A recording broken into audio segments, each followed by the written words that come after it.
আসসালামু আলাইকুম। আজকের ছোট্ট একটা বিষয় নিয়ে আলোচনা করব।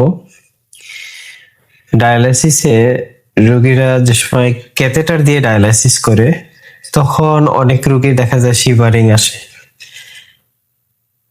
আমরা অনেক রোগী পাই যে রোগীগুলো আসে আমাদের কাছে ক্যাথেটার নিয়ে আসে, পার্মানেন্ট ক্যাথেটার নিয়ে আসে, জগুলার ক্যাথেটার নিয়ে আসে, ফিমোরাল ক্যাথেটার নিয়ে আসে। আমরা ব্যান্ডেজটা খুলতে গিয়েই আমাদের কাছে খারাপ লাগে যে এত বাজে অবস্থায় ব্যান্ডেজ করে রোগীদের, যে ব্যান্ডেজ আমরা নর্মালি খুলতে অনেকটা দ্বিধায় পড়ে যায় যে এত নোংরা হয়ে থাকে।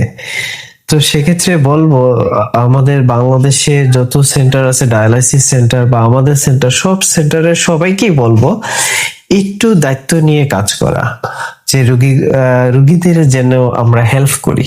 এটা কাজ না, রোগীদের আমরা সেবা দিচ্ছি, তো সেবার মানটা যদি আমরা একটু ভালো করে, তো রোগীরা সেফটি ফিল করবে, রোগীরা আরাম ফিল করবে। আলহামদুলিল্লাহ, আমি এটা মনে করি। তো সেক্ষেত্রে আমরা একটা জিনিস মনে করছি, ক্যাথেটারটা ভালোভাবে ওয়াশ করা, ক্যাথেটারকে ওয়াশ করে ডিসইনফেকশনের মতো। আসলে ক্যাথেটারটা তো ডিসইনফেকশন করতে পারবো না, ক্যাথেটারটা একটা ব্লক দিতে হয়। তো সেই ব্লকটা আমাদের যে ডক্টর আছে, ডক্টর একটা সাজেশন দিবে যে কি ধরনের ব্লক দিলে ভালো।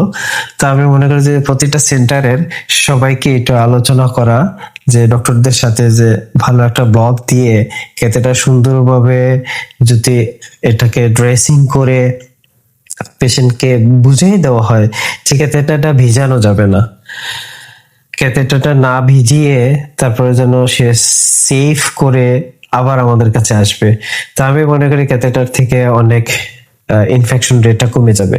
সেক্ষেত্রে যেই সেন্টারে যারা কাজ করে ওনাদের হাইজিন মেনটেন করতে হবে। ক্যাথেটার ড্রেসিং এর সময় অবশ্যই ওনারা গ্লাভস পরতে হবে। ক্যাথেটারের ওয়াল সাইড যেগুলো আছে ক্যাথেটারের চারপাশে, সেখানে সেফটি মেনটেন করতে হবে। যে নর্মালি পেশেন্টের কাপড় চোপড় থাকে, সেখান থেকে ইনফেকশনটা বাড়ে।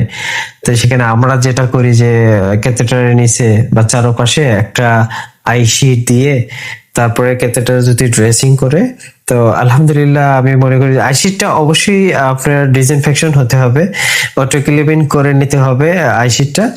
তো সেক্ষেত্রে ইনফেকশনের রেট আলহামদুলিল্লাহ অনেক কমে যাবে। আর আমার এই ভিডিও থেকে আমি মনে করি সবাই ভিডিওটা দেখবেন আর ভিডিওটা শেয়ার করে দিবেন, সবাইকে দেখার সুযোগ করে দিবেন, আর এখান থেকে সবাই উপকৃত হবে আশা করি ইনশাআল্লাহ। আসসালামু আলাইকুম।